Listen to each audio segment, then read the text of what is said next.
Okay, hi, everyone. Good morning or evening, afternoon, wherever you're listening to this recording. Again, this is Ray of the Fashion Pulpit, and welcome to the Power of Swapping. And today we have a very special guest that came all the way from the US. We're having a Zoom call with her, and this is gonna be fun because we wanted to reach out to her a long time ago, but this is the great chance for us to have it. Again, we will be discussing about clothes swapping, secondhand, and why we believe in clothes swapping. And without further ado, I'm gonna introduce you our guest for today, Nicole of Swap Society. Hi, Nicole. Hi, Ray. How are you? Great. Thank you for doing this and taking a time for us to have you in this session. Of course, I'm always excited to talk about swapping. It's my favorite topic. Same here. Cool. So, for those of you who only have heard about Swap Society and Nicole, she's been doing this for 3 years. Correct me if I'm That's correct. Yeah, about a little over 3 years. Okay, cool. And to give you a brief background of Nicole, I have it on my phone, just not to skip any important details. So, again, for those of you who have not heard about Nicole, so Nicole Robertson is a sustainable fashion advocate and the founder of Swap Society, an online clothing swap for women and kids in the USA. Prior to founding Swap Society, Nicole's passion for the environment led her to work as VP of marketing for a NASDAQ bioplastic manufacturer, which she can share to us later on. A cosmetic industry veteran, she previously held several senior level positions for beauty companies, including Beautyfix by Dermstorm.com, Fred Siegel Beauty, and Procter& Gamble's Reflect. She is also an accomplished musician and retired dancer who lives in Los Angeles with her husband and their two sons. So help me welcome Nicole. Okay, so without further ado, can you tell us more about yourself and how do you end up creating Swap Society? Sure. So, as you mentioned, I worked in the cosmetics industry for a long time. And I wasn't feeling, personally, I consider myself to be an environmentalist, and I wasn't feeling like my career was in tune with my personal passion, if that makes sense. I mean, don't get me wrong, I love good beauty products and I still use them.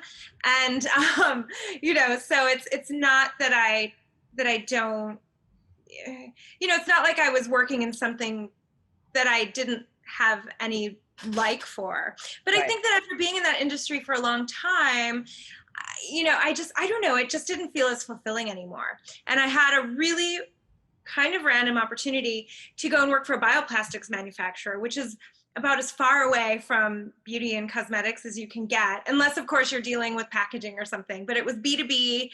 It wasn't consumer facing. I had spent, most of my career working in beauty. I started working as a makeup artist when I was dancing professionally and I was singing professionally. And so I basically had this very wild schedule of, dance rehearsals and performances and, singing in clubs at night, gigging. And then by day I was, painting people's faces. So, so all really creative stuff. Yeah.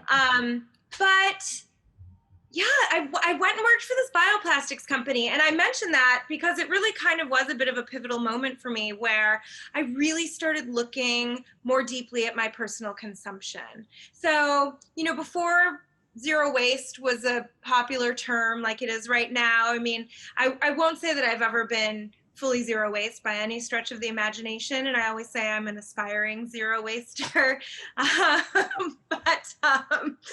But I was a bulk shopper for many, many years. And I was, using reusable things, and I was a thrifter. And, there were a lot of different things that I did that were very environmentally minded. And I volunteered for some nonprofits and I supported them and, all of that kind of stuff.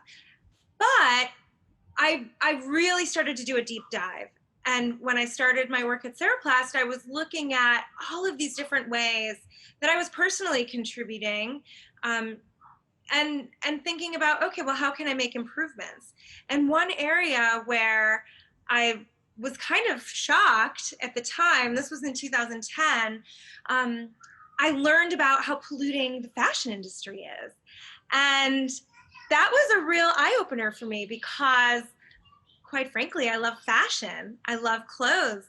I mean, I remember I had a friend once who said that I give away more clothes than she owned because, my thing was, especially being in a dance company with, there were men also, but, being around a lot of women, I would show up with bags of clothes that I was done with and see if anybody wanted any of this stuff. I mean, I have a little bit of a problem.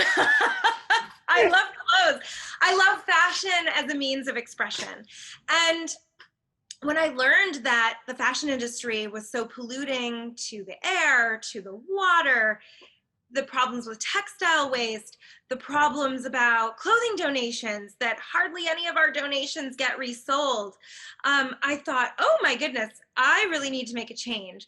And I didn't say, okay, I'm never buying new clothes again in that moment. I didn't say, oh, I'm going on this shopping ban. But really what wound up happening was I pretty much stopped buying new clothes. I mean, even though I was a thrifter and I thrifted for cool pieces. I was a thrill of the hunt person. I wanted to find those cool, unique, vintage items that nobody else had in their closets. And I can even, think about some of the pieces that I had that I loved that I found thrifting, and a little bit of sadness that I don't have all of those things anymore sometimes, but just really feeling, I have this emotional connection with clothing. And so, but I just really felt that I did not want to be a part of that problem in the way that I knew that I was. And I had a closet full of clothes that I wasn't wearing very much, that I was bored with. And honestly, there really wasn't anything wrong with them. And that's part of why I love swapping so much, because I know that I'm not alone. And I think that it's great that there are some people that embrace the minimalist approach to dressing, and they have 3 shirts and 2 pairs of pants and a skirt and a couple of dresses and a jacket, and they maybe seasonally they freshen it up and they just repeat these items. But that doesn't really fit my personality. I like variety too much. So I do have a little bit of a capsule wardrobe for my day-to-day things that I always wear. But honestly, I wear something a few times and I'm kind of bored with it. And then I'm ready to wear something new. So there I was thinking to myself, okay, well, I obviously have a fashion problem. I don't want to contribute to the climate crisis in this way. This is such an easy thing to change, right? Yeah. So I thought, well, what if I could swap my clothes? Because I had this really intense job. I was traveling around the world. I was working long hours. I did not have time to try and sell my clothes online. And back then there weren't as many options as we have today. It's amazing what's happened in a decade in the online world.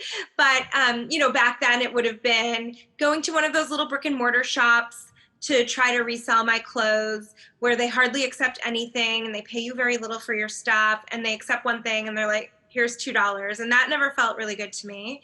Mm-hmm. I didn't have time to create listings on eBay, which was kind of the main thing at that point, and try to sell my clothes online. And so I thought, well, wouldn't it be cool if I could swap? And I literally Googled clothing swap Los Angeles, and and I found a little clothing swap club in my neighborhood. It was a brick and mortar. It happened to be in my neighborhood on the west side of LA, which was just maybe the universe all coming together for me in that moment. And when I joined, it was early days for that swap, and they were in this little teeny space where, you know, you climbed up a staircase and it was above a coffee shop and this kind of random neighborhood. I mean, it wasn't, you know, it wasn't street facing or anything. It was just like you brought in your clothes and they had a point system. It was kind of rudimentary, but, you know, I walked in with many bags of clothes. I had a lot. I remember the woman that had started that swap at the time said, wow, you have pretty much more points than anyone. You can buy the whole store. And I got a bunch of points and I walked out with a whole new wardrobe and I was totally hooked. And I swapped with that group for years. Eventually they moved to a bigger space in Santa Monica, which was a little more fancy. And, you know, and they had more members and more stuff. And I had 2 kids during this time. So I swapped my way through gaining 50 pounds each time and then losing the weight. I mean, so I've been a lot of sizes. And I mean, I did get a couple of things new, but I literally, in the past 10 years, I have bought so few things brand new that I actually know what they all are. I don't know that most people could think back on the past decade and think about all the items they purchased brand new, but I know in my mind, you know, and I always try to get what I want secondhand first anyway, not even just clothing, if it's furniture, a toy for my kid. I mean, I am patient. I will really wait it out. Like I really try to get things secondhand. But yeah, so I swapped with this group for a long time and it was so great. And then the woman who was running it wasn't the original owner. She decided she wasn't going to do it anymore. And I was devastated because I thought, oh my God, this is so much better than resale or consignment. I really didn't want to not swap anymore. Right. And so at first I was just kind of sad. And then my ideas started percolating. And my husband, who works in tech and has his own startup now, but you know, has a whole separate skill set from me where, you know, he really helped to make a lot of Swap Society possible. But just throwing ideas at him. Oh, what if I did a swap? Mm-hmm. What if it was online? What if we could scale it? What if we could reach more people than, you know, people in our little community on the west side of LA? You know, and then just talking about it and thinking about it and and he'd say, oh, well, we could do this or we could do that, or and you know, I would want to have a really great solid point system and how would that work? And we just started really hashing it out and decided to launch an MVP, which is minimum viable product. So, you know, a slightly functioning version of what our big dreams were, to see if people would be into it before we kind of evolved it into what it is today. And yeah, so we launched Swap Society 3 years ago, but I would say that it's like its fully functioning self for about the past year. Wow, that's amazing. So learning it from your own personal experience as a swapper, and now you are leading the whole community of swappers in your state. So having had that kind of experience, what were the challenges that you faced when you were starting? Because obviously you did it for a reason, that you saw a problem with how you consume fashion and your relationship with clothes. But with now being that person who leads the swap community, what are the things that you see, like the hindrance or the deterrent reason for people not to swap, and how do you guys overcome it? Yeah, that's a great question. Well, I would say one struggle was a personal one, and that when I decided to do this, I had a 3-year-old son and a 3-month-old son. So I had 2 babies. So that was kind of a crazy moment in time to decide to do something. But I was so excited about this idea that I just did it anyway.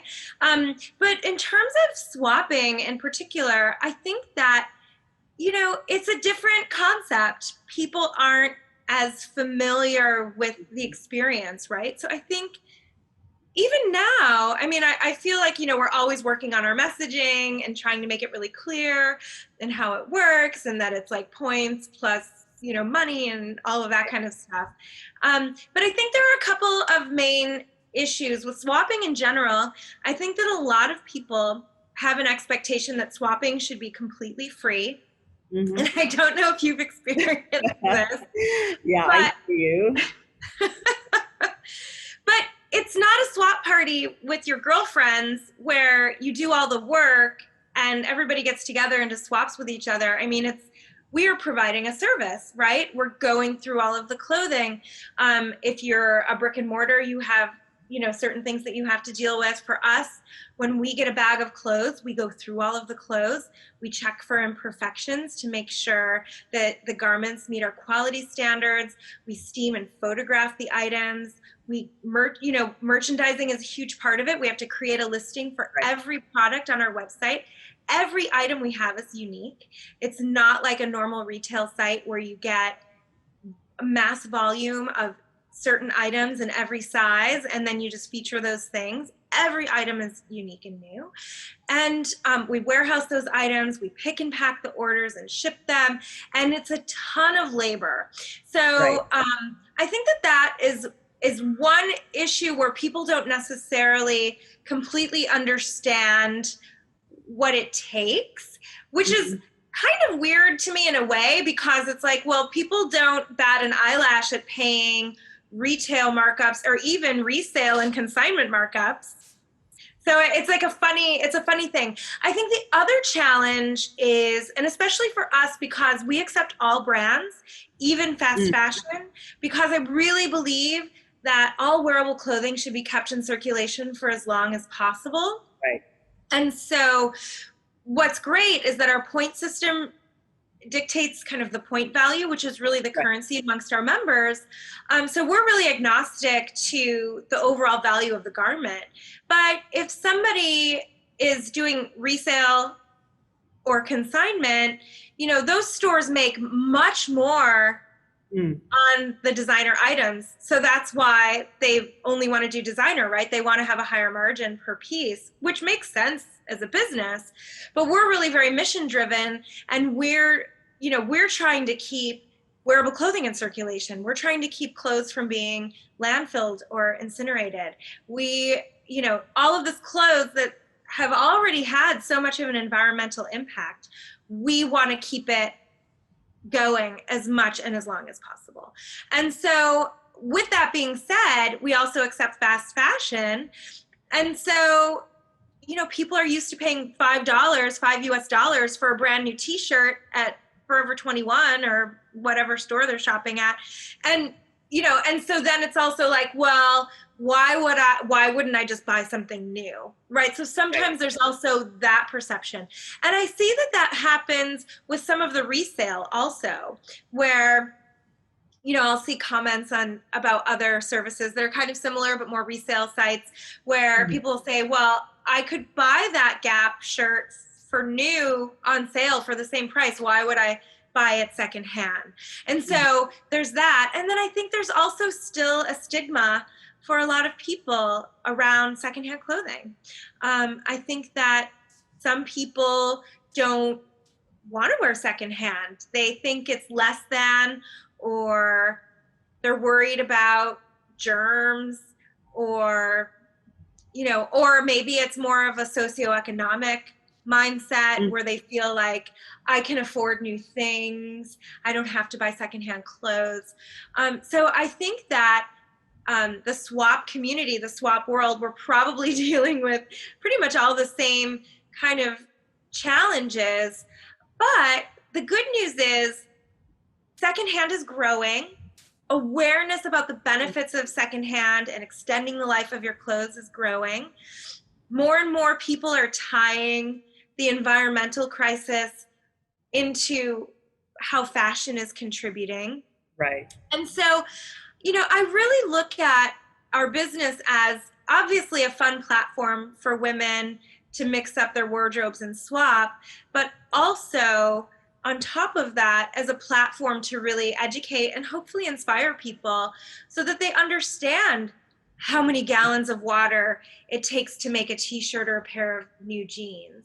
And also I love the visible mending trend. I love seeing more and more people taking on ripped up jeans and painting them or embroidering them with sashiko mending, or mending a sweater and making it even cooler and more unique and more artful and more of something that is a form of expression, right, for someone. And so I think that I'm hopeful, I'm optimistic. I think that there's so much opportunity for businesses like ours to grow and Right. to reach more people. But yeah, those are the biggest challenges as I would sum them up. Right. So I'm hearing your challenges because I think it's the same experience that we had. The one that you've cited, the first is really explaining the economics of swapping. It's so hard for everyone to grasp the whole idea because one, they're paying for the membership and then they're giving their clothes. So it's like on the onset, it feels like they're giving, they're not getting anything out of it. But realizing that if these are the dead stocks already that you're not using, it actually is costing you as well money if you store it in your wardrobe without using it. At the same time, earning points from it, it becomes also an investment for you, that you get new clothes. But again, because it's a new concept, we just need to drive that much education. And second is, again, fast fashion or fashion in general, is pretty much convenient and affordable, that having $5 new one versus secondhand, obviously the first option or the first choice would always be the new one because no one have used it. You have the pride of owning it first. So that explaining is a hard way for us to do it. And of course, the last one is the stigma of secondhand. And I'm quite surprised because like we do have a couple of expats members here who are sharing their stories about their secondhand. And when I always ask them, because I guess among the three problems that you've cited or the challenges that you have cited, I think the negative stigma is, I would say, the number one still challenge in Asia in general. And people like, I mean, members from the US or UK, Europe, they would say like, we have fully embraced that. So hearing it from you that there is still that, the cultural belief, the hygiene belief, and the socioeconomic um, perception of doing secondhand, it still is one of your challenge that you see. So having with all of that challenges in your communication and how you deal with your customer, how do you do that at the same time now that you are running it yourself? Like, what are the main motivations of your members? Why they do it? Is it purely because of environmental reason, or the same thing that you had experienced? Like, what are that motivations? Sure. Well, I think that we absolutely have focused as a business on reaching out to people that are interested in sustainable fashion. And so I think that helps us in terms of not having to completely explain everything necessarily, right? It's kind of like if people are aware of us and find us, it's probably because they care about sustainability. Now, I know that as a business, and for us to really scale and grow, we need to move beyond that audience, right, to a wider group of people, which I think is definitely the cost-conscious person, the woman who wants to save money on fashion or clothes. I think right now, with everything going on in the world, I mean, there's so many horrible things going on in the world. And in the United States also, I mean, we're having a terrible recession. I do think that, there will be women that will be looking for ways to not have to spend so much on clothing.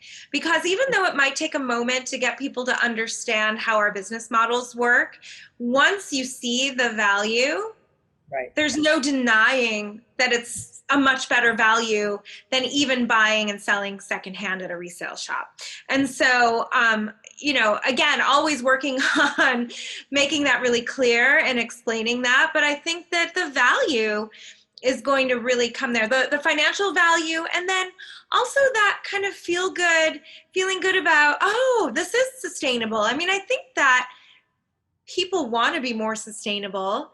And I think that swapping is such an easy, simple step that people can take, or just secondhand clothes in general, even if it isn't swapping. Veganism, for example, if more people became vegan or partially vegan or just simply ate less meat, that can have such a big impact. But I feel like there are so many cultural challenges there. And, Right. that's so much harder, I think, for a lot of people to change their diet in general. But changing how you shop, that's really not that much harder. And then I think also, educating people about how the fashion industry really works. I mean, Right. we've been talking a lot about the sustainability piece, but the bottom line and the reality is that the fashion industry is one of the biggest purporters of modern slavery. There are millions of women and children working in slavery to make our clothes. And I don't feel good about that. I don't want to go into a store and buy something and know that it was probably made by someone working in really horrible conditions and not making a living wage. Mm-hmm. I don't feel good about that. I feel good finding something cute and fun and knowing that it's secondhand. And then for things like undergarments, I buy them. There's a company, I don't know if they are international or not, but there's a company in the US that I buy my underwear from, a couple of underwear companies that are like, I buy new underwear, and socks and things like that, but they're organic, but they're not just organic, they're also fair trade. And so the combination of those things, caring for the earth and caring for other people and being mindful of that is really important to me. Cool. What are some interesting stories from your members of how the conversion process of them not loving swapping and now they're a solid supporter or member of the community? Yeah. I mean, I think most of our members are kind of like me in the sense that once they sign up, they're hooked, right? I mean, it's such a great way to mix up your wardrobe if you just like to mix things up, but also if you are a mom, and part of the reason that we have kids clothes also is why not? I mean, if you're a mom, your kids are growing out of their clothes, and a lot of our members will send in their kids' clothes, but then use their points to get themselves something new, which I always think is really fun. It's like, yeah, treat yourself. Grandma bought the kids some fancy something and, they never wore it, and turn that into something for yourself. Why not? But I think that, as women, our bodies change. I mean, men also, but especially women, if you have kids. And so I think that, that's really important. But fun member stories. Oh gosh. I mean, I think one thing that's really come up for me personally, and not just being a swapper for someone else's swap, but being a part of this industry and this movement, is all of the amazing people that I've met. But one kind of little dream, and we don't have bridal per se on our site, but sometimes we get something in that's really beautiful where I've seen it and thought, oh, someone could get married in that. And so I've kind of had a little bit of a fantasy that someone will get married in a Swap Society dress. And I think it's about to happen because one of our members ordered this gorgeous white beaded dress. Because of COVID, they're going to have a much smaller wedding and they're canceling their big wedding. And she bought, the big gown or whatever. And she said, I really don't think that that's going to make sense for this small little gathering that we're going to have, probably in my backyard.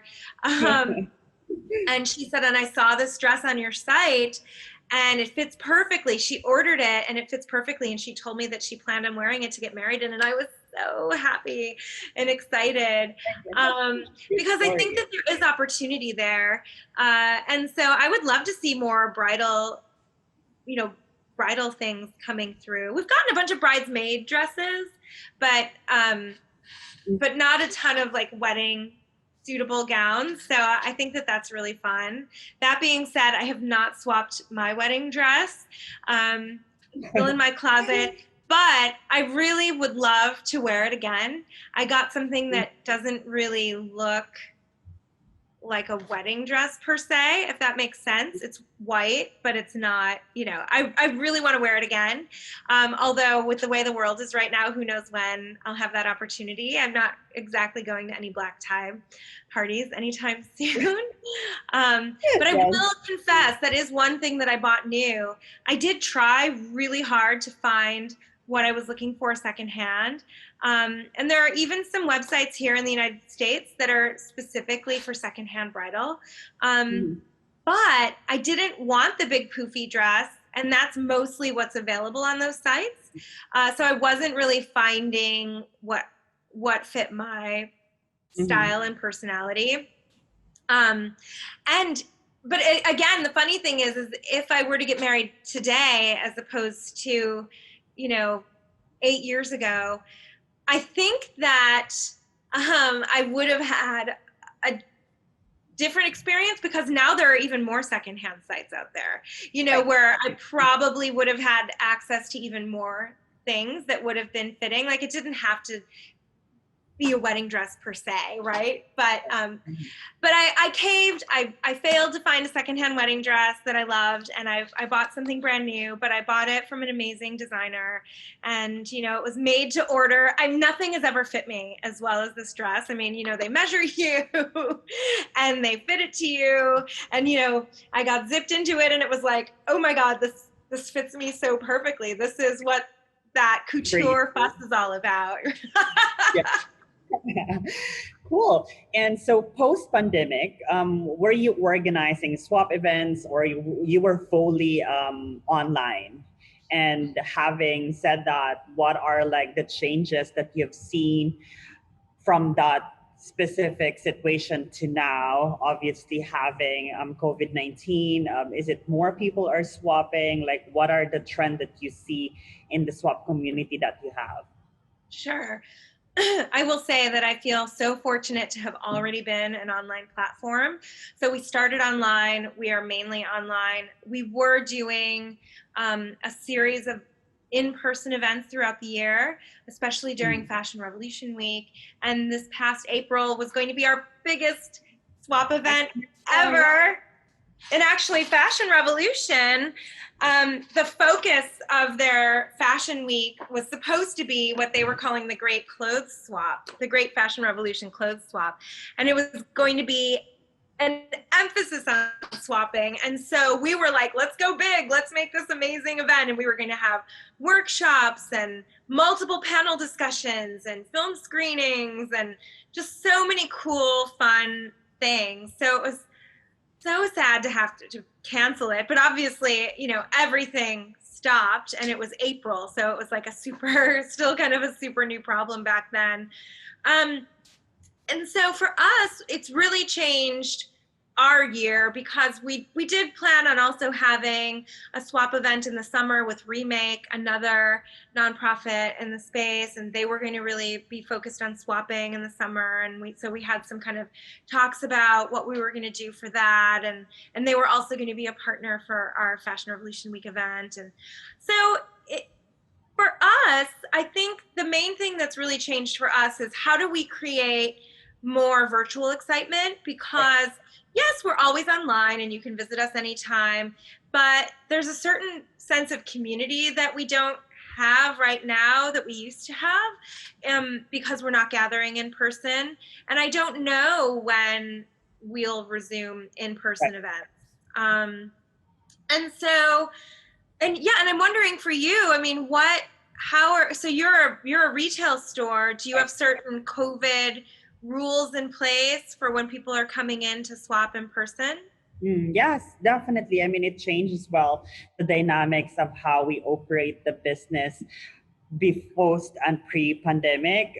So we have a lot of preventive measures that we need to observe that is mandated by the government. So we have this QR system where you need to log in before you enter to the shop. We need to check your temperature. You need to sanitize your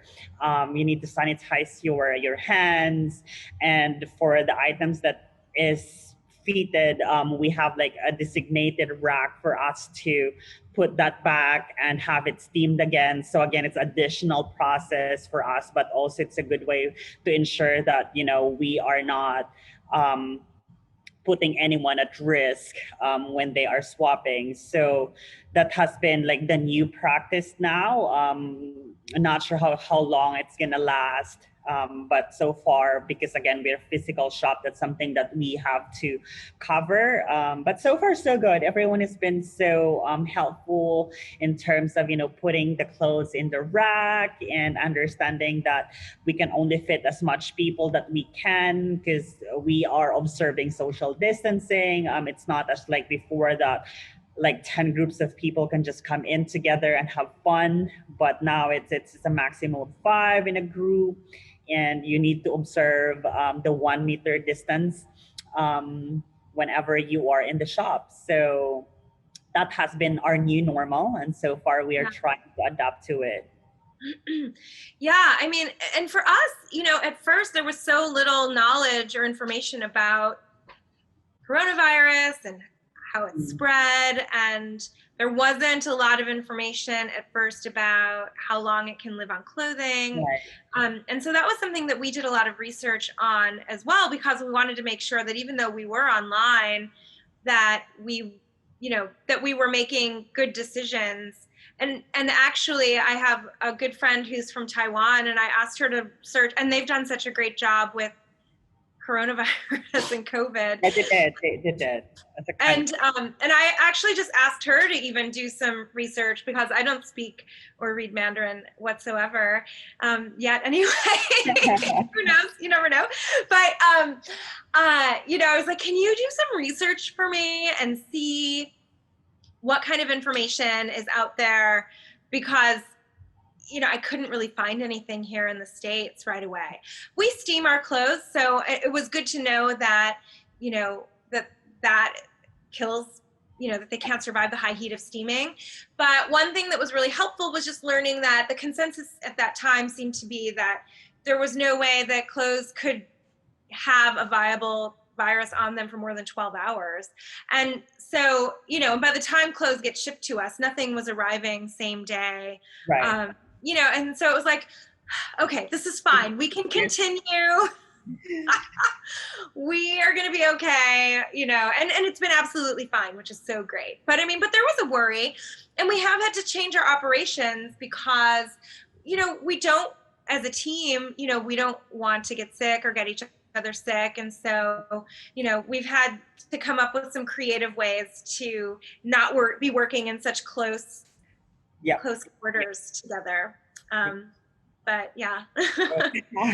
Well, in relation to us adapting to the new normal, in your own word, what do you think, if you have to choose, what could be that one thing that you think the swap movement would be mainstream? Like, what is the aspect that you see? Is it gonna be, make it cooler, make it sexy, or is it going to be understanding, the process of how clothes are produced and the negative impact? So what could be that one thing for you based, running Swap Society, and you have been an advocate of swapping since 2010. So it's a lot of good experience, and you've seen how it evolved. You've seen the different changes, I would say. So if you have to say one thing, what will it be?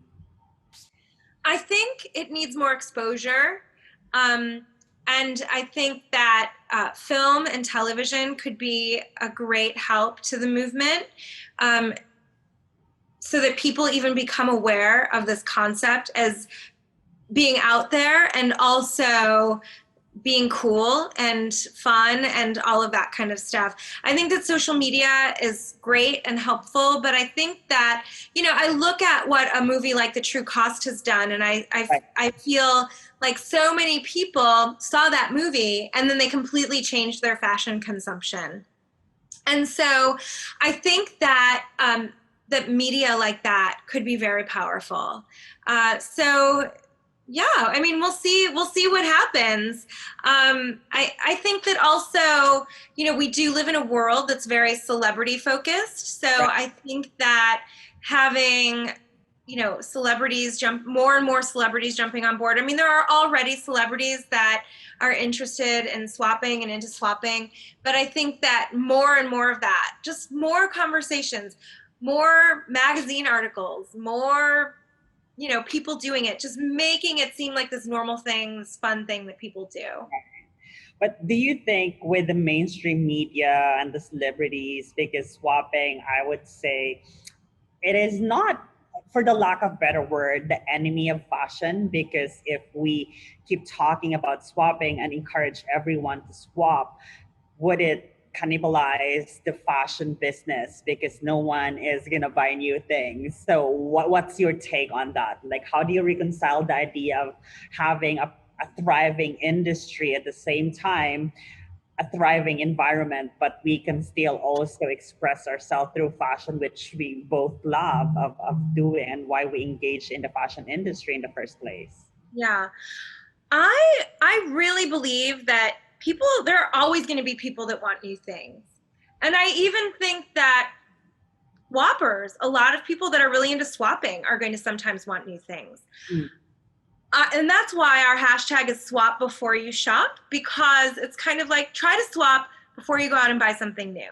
If you can't swap it, buy it secondhand. If you can't buy it secondhand, buy it from an ethical and sustainable brand, you know, and then kind of go through this process, or, you know, like this. But yeah, I don't know. I mean, I don't know. I really hope that people overall make a change, because, you know, you're talking about the overall industry, and it's like the industry is harming the earth. It's doing so much damage. It Mm. really needs to change. Overconsumption needs to stop. We are using more resources on the earth than the earth has to offer. The earth cannot regenerate itself fast enough to make up for what we're taking from it. And so, you know, and for something like fashion, you know, on the one hand, you know, I think that when you look at environmental organizations, they rarely talk about fashion. Climate scientists are not talking about fashion. But I think that it's really a missed opportunity, because it's such low-hanging fruit. It's clothing. I mean, really, how much clothing do we really need? This is a modern manifestation. So, I mean, I joke about how much I love fashion and I love new things. But if I didn't have swapping, for example, if I didn't own a clothing swap or a member of a clothing swap club, I definitely would not be rapidly mixing up my wardrobe so much. I do it because I have this access and it's all secondhand, and, you know, and all of that. But we really need to get our priorities in order as humans living on this earth. And so the fashion industry needs to get smaller. It, you know, and drastically change the way that it operates, and drastically change its supply chain. And, you know, these things just really need to happen.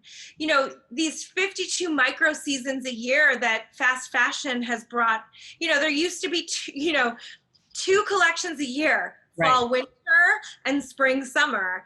And then, you know, and then it was like, okay, spring and then summer and then fall and then winter. Okay, four things. Fall, and then we have the cruise collection. Like, we have 6 now in a year. How? Okay, who needs? It's just too much, and it's a, you know, I'm a marketer by background. You know, I understand, you know, the problems with that, right? But I mean, we are constantly being marketed to as humans, and, you know, and there's this, like, I get it, companies want growth, They Right. want to be successful. They want to see better numbers year over year. But then there becomes a responsibility that we as humans need to take and look at what we've done and Mhm. for what purpose. And, you know, for things that are, and the bottom line is like, we need clean water to drink, clean air to breathe. Mhm. We need shelter. You know, yeah, we could use some good shoes so our feet stay protected and some comfortable clothes that protect us from the elements. But really, like, that's all that we need. And I love art and I love creativity. And so I would love to be able to enjoy fashion going forward, but not in a way that harms other people or the planet. Wow, that is so good, Nicole. That's not even my last question yet. I hear you, like absolutely, like agree with you. Like when fast fashion was invented 2 decades ago, was definitely for a good reason that they would want to democratize the fashion industry so everyone can afford to express themselves in the way that they would want to through clothes. But now we have not predicted or we have not foreseen the problems that would come with it. And because now that we are more aware, it's really time to change and redefine not just what success is, but how things, the relationship of things with us. So it's really is the time for us now to revisit what we believe in and how we define everything, because this would just fuel the type of future that we would want to see. And definitely hear you of like the fashion industry has a broken system that it needs to be fixed. And uh, the pandemic or the coronavirus really accelerated that belief, at the same time the urgency to take action. So my last question is, I don't want to take so much of your time. The last question would be is, what do you think is the power of swapping to you? What is the power of swapping to me? I would say that the power of swapping to me is the power to have all the fun and form of self-expression and all of the fun, good stuff of fashion without the guilt and, you know, without having such a big negative impact on the earth and our fellow humans. I think for me, that's so powerful. And for me, it's also such a great conversation piece. Right. Everybody wears clothes, right? Everybody wears clothes. I mean, even the nudists, they wear clothes some of the time, right? You can't be nude everywhere. You know, everybody wears clothes. And so I feel like it's also this gateway where you can really talk to people and get them thinking about their consumption and how they might be having an impact. And obviously, individual action is not the full picture, right? We have to urge governments to act. We need to transform the way that corporations operate. There are all of these things that we need to get together if we're going to have a chance of really making a difference in the climate crisis. And sometimes I do feel kind of a little superfluous, right? It's like, oh, I'm swapping clothes, and yeah, there's an impact, but it's, you know, we still have this massive problem. But I feel like it's so relatable, and it's a topic where you can really talk to anyone about it, and hopefully have a little thing in the back of their mind. And I know it's working because even within my personal circle, I mean, people that I've known my whole life or half my life, they may not be Swap Society members. They may not be swapping, all of them. They're not all swapping, right? But they'll see an article. Like I remember when Jane Fonda came out and said the red coat she bought was the last coat she was ever going to buy. I can't even tell you how many people sent me that article where they're like, oh, Nicole, I thought of you when I saw this. And it's like, so the seeds are being planted, right? Exactly, exactly. Even if the change hasn't happened, even if those people aren't swappers yet, they're thinking about it. Yes. It's on their mind. Yeah, I think change will not happen overnight. So again, it's the little seeds that you plant every day, every conversation. Amazing. Oh my God. I don't want to end this such a fun and insightful discussion with you, Nicole, but thank you so much for your time. And I hope to see you someday. I know. Hopefully we can see each other in person someday. That would be so much fun. I would love that. And thank Cool. you. Of course, of course. Thank you so much again for everyone for tuning in. Hope this discussion has give you different insight about what swapping is secondhand, and also enjoy and felt our passion for fashion. Have a great day. Well, you too. Bye, everyone. Bye.